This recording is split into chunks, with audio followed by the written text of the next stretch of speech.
Al amanecer, el Coliseo ya estaba vivo. Sus enormes arcos capturaban los primeros rayos pálidos de luz, mientras la sangre de ayer aún se adhería a la piedra como una sombra.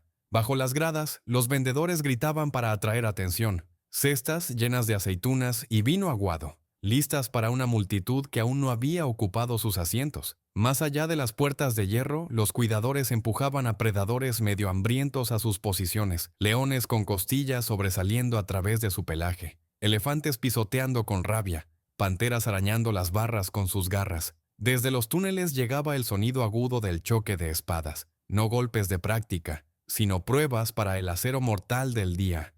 Y sobre todo ello, un zumbido bajo crecía hasta convertirse en un rugido.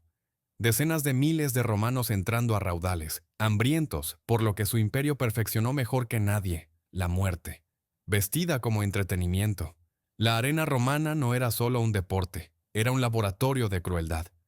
Los emperadores inundaban la arena para escenificar batallas navales, mataban de hambre a animales salvajes para aumentar el suspenso y obligaban a prisioneros a representar mitos que terminaban con cadáveres muy reales. Nada de esto era accidental, era una política tejida profundamente en la maquinaria de control de Roma. Los vítores desde las gradas no eran inofensivos, eran lealtad gritada lo suficientemente fuerte como para resonar a través de la historia. Y hoy estamos entrando directamente en esa sombra. Estos son los actos de arena más brutales, más inhumanos, que fueron demasiado lejos, incluso para Roma. Desde ritos funerarios empapados de sangre hasta ejecuciones disfrazadas de teatro, descubriremos cómo un imperio construyó su gloria convirtiendo el sufrimiento en aplausos. Antes de sumergirnos, suscríbete para no perderte nuestro próximo descenso a los rincones más oscuros de la historia. Ahora toma asiento. Las puertas están crujiendo al abrirse. El primer combate de gladiadores en Roma no comenzó con fanfarrias doradas ni emperadores en púrpura real. Comenzó en un funeral.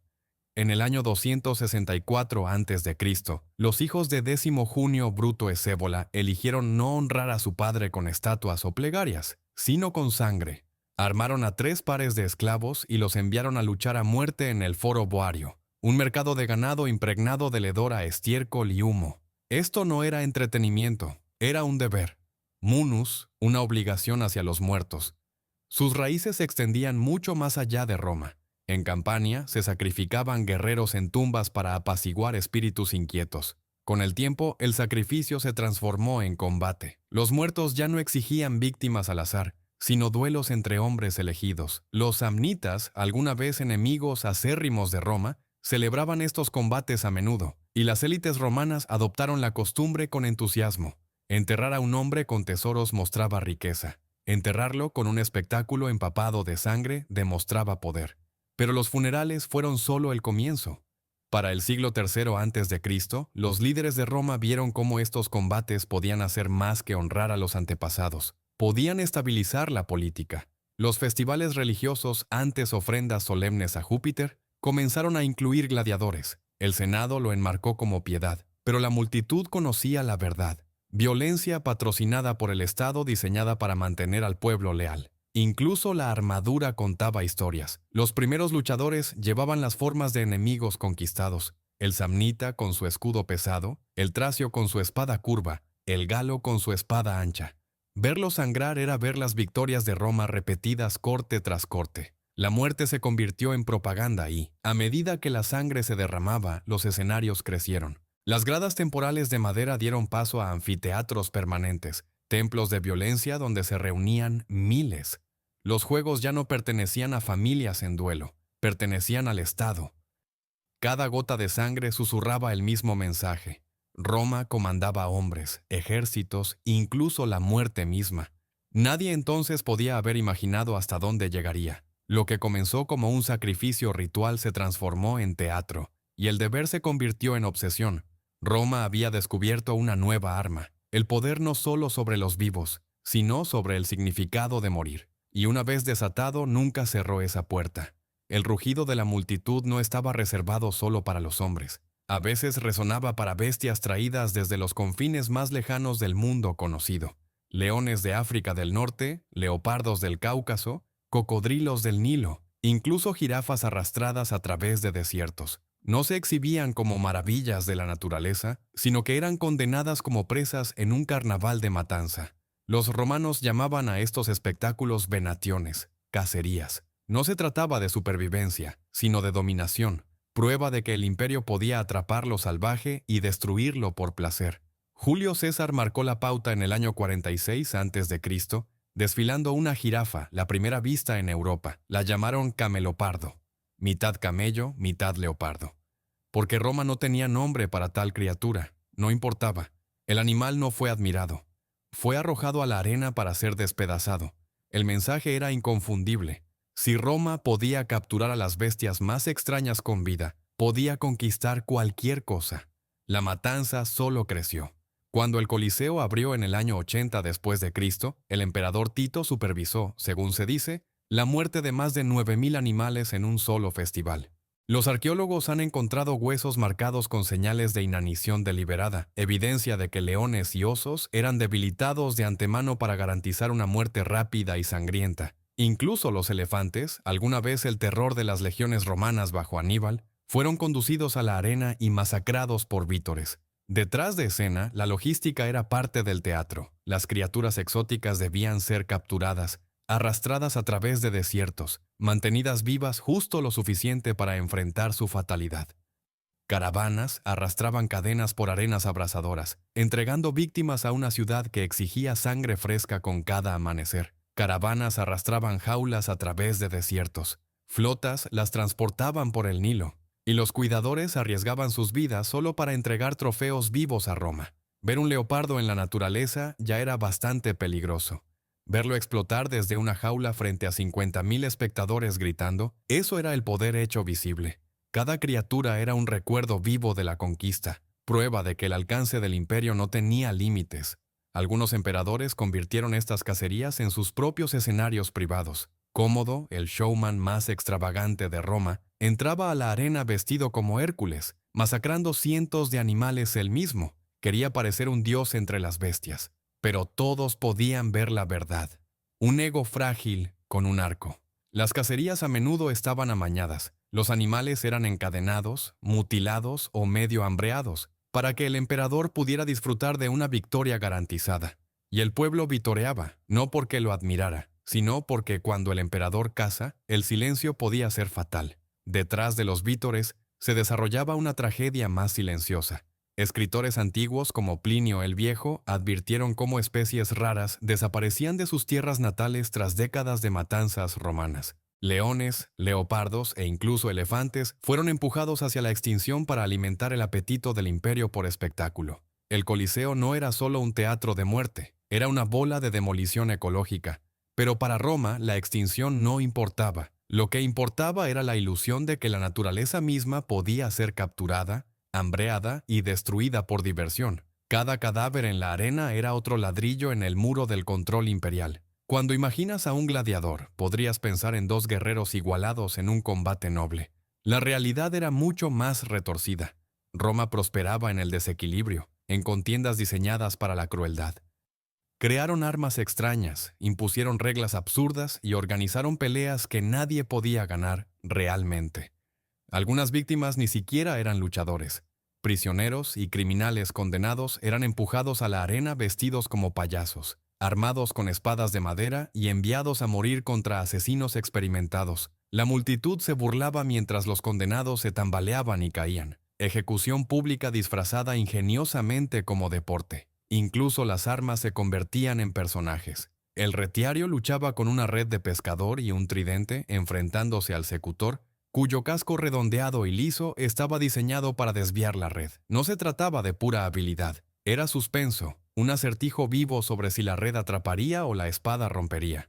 Los romanos devoraban esa tensión, incluso cuando el combate estaba tan guionado como una obra de teatro.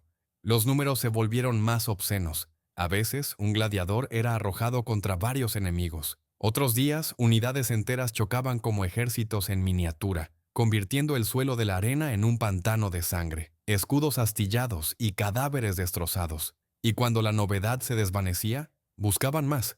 Gladiadoras. Las gladiatrix entraron a la arena en el siglo I después de Cristo. Escritores como Juvenal se burlaban de ellas, pero los registros prueban que luchaban de verdad, contra enanos, contra bestias, incluso entre sí. Su presencia difuminaba las líneas de género, pero reforzaba una verdad más oscura. Nadie, hombre o mujer, estaba más allá del hambre de Roma por espectáculo. Incluso los cascos eran armas de tormento. Algunos reducían la visión o amortiguaban el sonido, obligando a los luchadores a tambalearse medio ciegos mientras la audiencia rugía de risa. Otros eran tan pesados que levantar la cabeza se convertía en un desafío propio. La armadura no siempre era protección, a veces era castigo. Y luego vinieron las obras de propaganda. Gladiadores vestidos como bárbaros, obligados a imitar a los enemigos derrotados de Roma. Su pérdida inevitable recordaba a todos que el imperio siempre prevalecía. Cada desequilibrio, cada giro exótico, cada acrobacia que rompía géneros estaba cuidadosamente diseñada para mantener a las multitudes sorprendidas, obedientes y pidiendo más. El Coliseo nunca se conformó con la repetición. Inventaba nuevas crueldades, siempre buscando la próxima emoción. A mediodía, una vez que los duelos de la mañana habían empapado la arena y la multitud comenzaba a inquietarse, la arena cambiaba de marcha. El combate daba paso al teatro, con la muerte en el centro del escenario. Los romanos lo llamaban damnatio ad bestias, condena a las bestias. Para los condenados no era un juicio, era un guión que no tenían poder para rechazar. Criminales, desertores, esclavos rebeldes, prisioneros de guerra, todos se convertían en actores involuntarios en una ejecución disfrazada de mito. El castigo de cada víctima correspondía a su crimen. Ladrones despedazados por lobos, incendiarios quemados vivos, traidores arrojados a leones. Cada escena era una obra moral escrita con sangre real, y la escala podía ser abrumadora. Durante las celebraciones de Trajano tras su victoria en Dacia, miles de cautivos fueron masacrados durante 103 días implacables. No era un caos al azar, era organizado, estructurado como actos en un drama sombrío. Cada muerte estaba diseñada para mantener a la audiencia al borde de su asiento hasta que llegaba el próximo horror. Los animales eran las estrellas de esta pesadilla. Los leones eran hambreados hasta el frenesí antes de ser liberados. Los osos, encadenados en fosas, eran incitados a una furia repentina. Incluso leopardos valiosos eran soltados sobre víctimas temblorosas. La incertidumbre, si la bestia atacaría rápido o jugaría con su presa, mantenía a las gradas rugiendo por más. A veces, la crueldad venía disfrazada de leyenda. Los prisioneros eran obligados a interpretar héroes condenados. Orfeo despedazado por bestias salvajes, Prometeo encadenado mientras buitres lo rodeaban. Estas no eran historias ya, eran actuaciones empapadas de sangre, y la arena era su escenario. La muerte en Roma no siempre era solo muerte. A veces era teatro, un teatro burlón y sangriento. Para los condenados no bastaba con perecer. Tenían que representar su propia muerte, interpretando los mitos de Roma con sus propios cuerpos. Las ejecuciones se convirtieron en obras grotescas donde la carne reemplazaba a las máscaras, y el guión siempre terminaba en agonía. La crueldad se extendía mucho más allá de las bestias salvajes. La crucifixión, tomada del este, se escenificaba dentro de la arena. Hombres y mujeres eran clavados a maderos mientras los vendedores ofrecían vino y los niños jugaban cerca. El fuego también se unía al espectáculo. Los prisioneros eran obligados a llevar la túnica molesta, una camisa empapada en brea y luego encendida. Antorchas humanas retorciéndose mientras el humo se elevaba al cielo. Como escribió Tertuliano con amargura, eran antorchas vivientes. Estas matanzas no eran solo entretenimiento mórbido. Eran advertencias propagandísticas talladas en carne viva. Desafía a Roma y morirás lentamente con decenas de miles observando. No todos podían soportarlo. Séneca se quejó de que las ejecuciones del mediodía endurecían el alma, haciendo a los hombres más crueles al mirar. Pero su protesta se ahogaba en el estruendo de una multitud que no venía por justicia, sino por la emoción del castigo. La imaginación de Roma no se detuvo en la arena y las espadas. A veces, los emperadores exigían océanos dentro de la ciudad. Batallas navales simuladas, naumachiae, eran espectáculos a una escala demencial donde el agua misma se convertía en un arma. Julio César marcó el precedente en el año 46 a.C., excavando una enorme cuenca cerca del Tíber, llenándola de agua y barcos reales. Miles de cautivos condenados fueron empujados a bordo y obligados a luchar como flotas rivales. No eran actores, eran hombres condenados a morir por aplausos. Flechas, catapultas y acero convirtieron la cuenca en un matadero flotante. Augusto expandió la locura. En el año 2 a.C., creó una cuenca de casi 2.000 por 1.200 pies romanos, alimentada por un acueducto construido específicamente, el Aqua Alsietina, solo para mantenerla llena. 30 barcos de guerra chocaron allí, cada uno abarrotado de prisioneros destinados a no salir vivos. El mensaje: Roma podía comandar mares donde no existían. Incluso la naturaleza se doblegaba al capricho imperial. Para el año 52 después de Cristo, Claudio fue más lejos, drenando el lago Fusino para escenificar otra Naumachia. Cuando los cautivos lo saludaron con el escalofriante saludo Morituri te salutant, los que están a punto de morir te saludan, la historia ganó una de sus frases más inquietantes.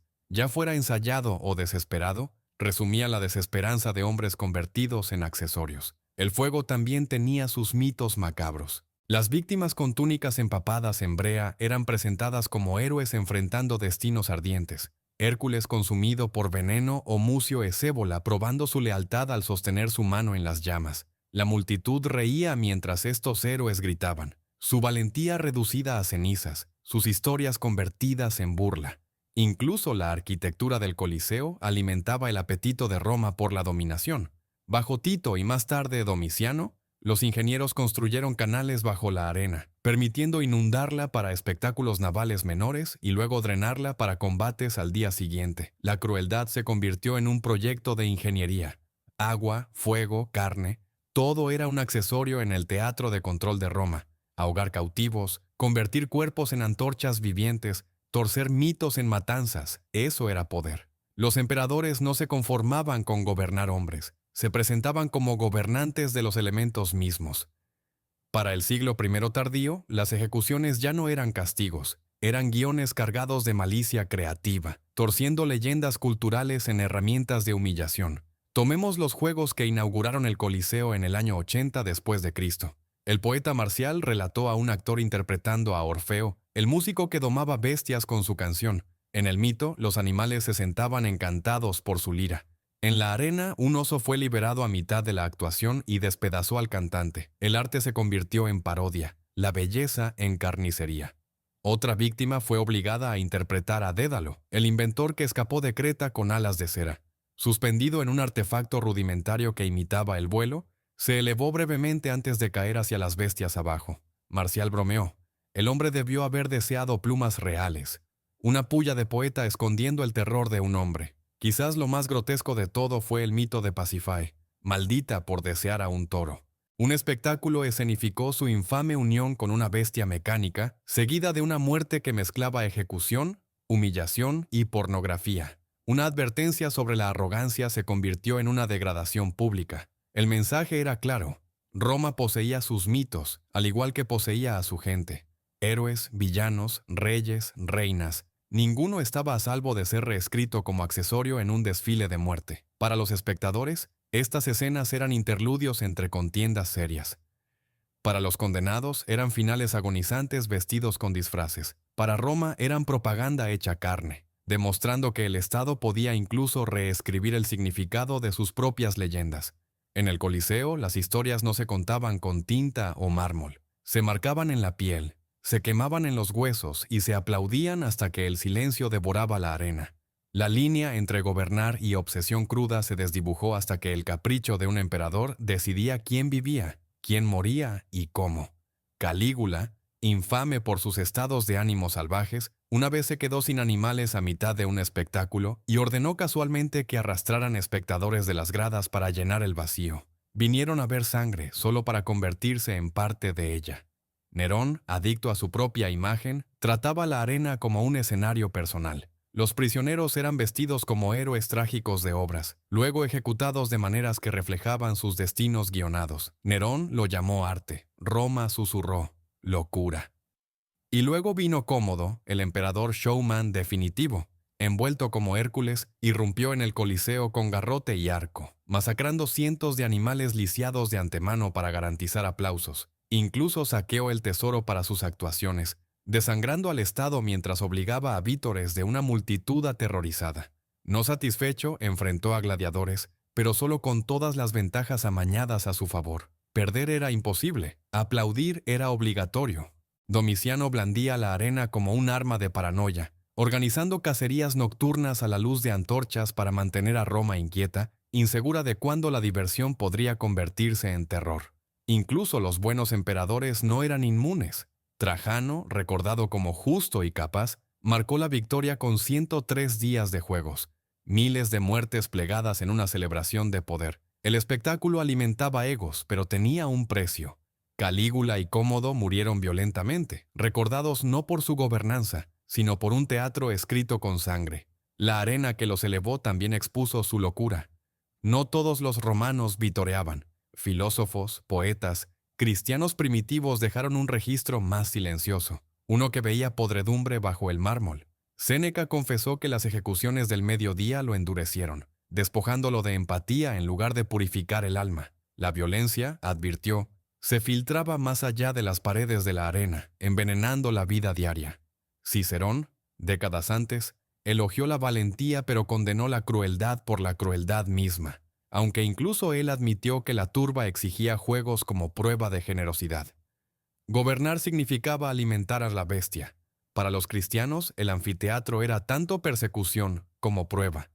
Aquellos que se negaban a renunciar a su fe eran arrojados a leones o quemados vivos, sus muertes convertidas en entretenimiento masivo. Tertuliano llamó a los espectáculos semillas de crueldad, acusando a un imperio que vitoreaba la injusticia como deporte.